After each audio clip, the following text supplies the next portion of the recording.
Hello guys, I just thought I'd make a quick video to show you what I've been using for the last few days, reviewing, listening to, and just a bit about it. I'm going to start off by quickly showing you my latest portable rig, Love, which is, well, it's very small, as you can see. It uses a fairly old iPod Nano 3rd generation, which actually sounds pretty good. I've got a combination of MP3 and Apple lossless on there, which is all good. It's got a simple UI. iPod UIs are obviously known to be very good, and it holds, 1,000 songs, which ain't loads, but it's enough for on the go and to complement what I've got on my Cowan and my iPhone. On the back I've got my Hippo Cry amplifier, which I have now reviewed on HeadFi, and if you check a few days ago I've got an unboxing video of it, and it's just connected up with my Crossroads ED1 line out dock. I will be purchasing a silver line out dock, probably made by Chris himself, or maybe Toxic Cables or something like that. Oh, and just a quick thing I didn't get to show on my unboxing of this amp is the blue on light. You can't really see there because it just looks like a white light, but yeah, it's got a blue on light.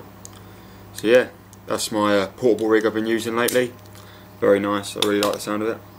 Second up is it's a very old earphone, dating back from like 2005, and it is the first triple balanced armature universal fit earphone. But they are my well, I say new, but the new Shure SE530s I have got. Obviously I didn't buy them brand new, you don't think you probably can anymore, but so why I didn't do an unboxing video, because I sort of haven't got a box for them.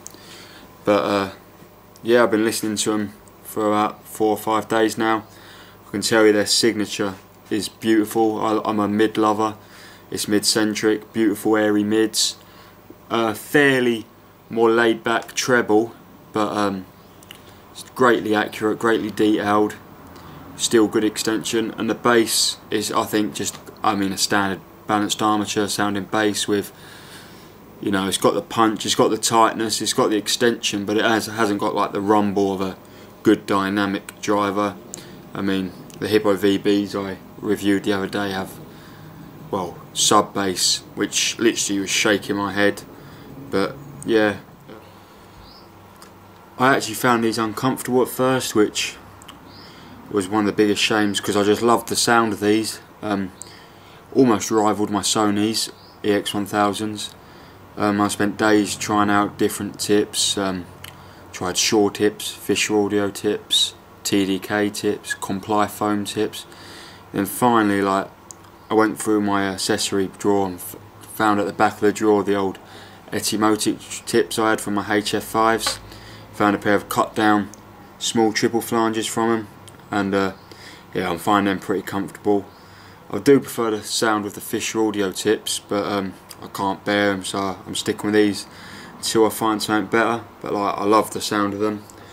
One quick thing that I find really annoying with these is the length of the cable. So you've got the earphones there, go along not too far, and then you've got the jack.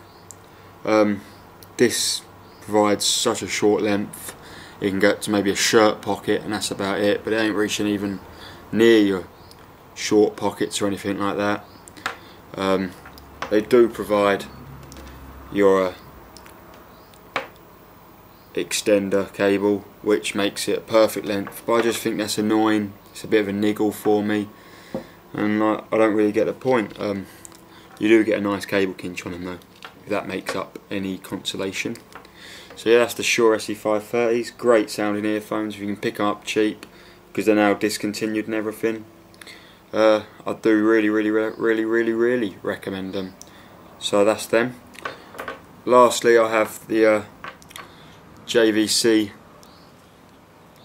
FX or HA-FX 1000 earphones. They've been on loan for me from another HeadFi, Teg R.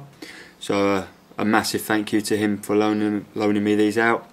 I will be sending these back to him tomorrow, so this is my last night of them. I have reviewed them, a full review on Head-Fi that you can check out, but I'll just say a quick few words about them because I think they're well, a fairly nice earphone.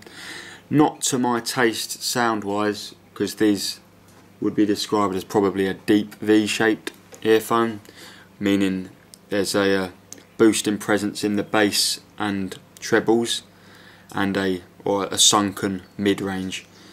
But it weren't only the recession in the mid-range that I didn't like, it was how thin they sounded, uncertain. Everything else seems full of energy and confidence in the earphones, other than the mids, which seemed a bit wobbly, extremely thin, and the tone didn't seem right either, especially in male vocals. It didn't seem to have that depth and warmth that they should have. But other than that, the bass was good, greatly extended, nice rumble to them. It's tad boomy at times, but I didn't find that to be a problem with them. If you like this signature, obviously, the treble really energetic, lively, great extension and sparkle. Just it didn't find it too smooth or perhaps as detailed as other drivers, but like, which made me feel like it was a bit maybe harsh or sharp. But I mean, still, I think if you like a V-shaped signature, these and the 55510s are my picks. But these can be had for about £70 I think in the UK at the moment, which I think makes a bargain. Obviously you can get the 555s a bit cheaper as well. But both of these earphones I've had a look at today, I can't show you any accessories because I haven't got any, frankly, or anything like that. Like I said with the Shores, I found a niggle being the short length of the cable. I found that with these as well. If you have a look, quick look, these do actually, after the Y split, have a bit more cable, but it's still extremely short, only good for a shirt pocket. Again, these do come with an extension cable, which I actually haven't got, but yeah, I just think it's a bit annoying. These, however, do I think wooden earphones look spectacular. If you have a look, nice dark wooden design. They do have a plastic front of them and plastic nozzle, and then the back looks really classy, and that's like a vent or a port. You can see strain release quite flexy. Well, not really actually that flexy, having a look at it now, but it works, does its job, and then that attaches to a bit of metal that leads into the housing. These are the stock tips, but I've only got the medium size, which I found are a good fit for me. So that's the JVCs.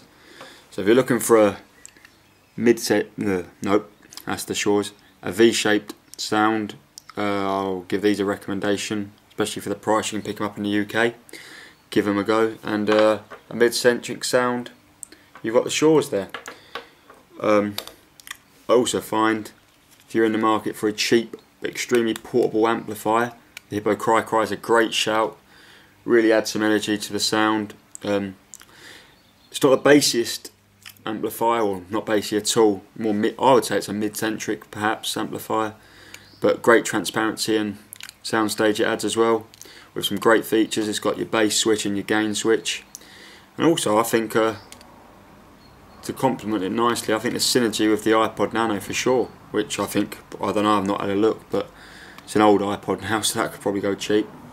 We'll also quickly say that this is the JVC FX1000, but is identical to the JVC FX500. Only difference is they're just marketed in different areas, and this has a JVC logo there, and these are made with Victor, another electronics company, and the FX500 say Victor on them. Just because they're 1000, they are by no means the flagship of JVC, which is still held by the FX700, which I've not yet to try, but that's still their flagship. This is behind them in their lineup, so I thought I'd quickly say that. So yeah, I hope you enjoyed this video, just showing a few different bits and bobs. So I'll see you later, and I'll upload some more stuff soon.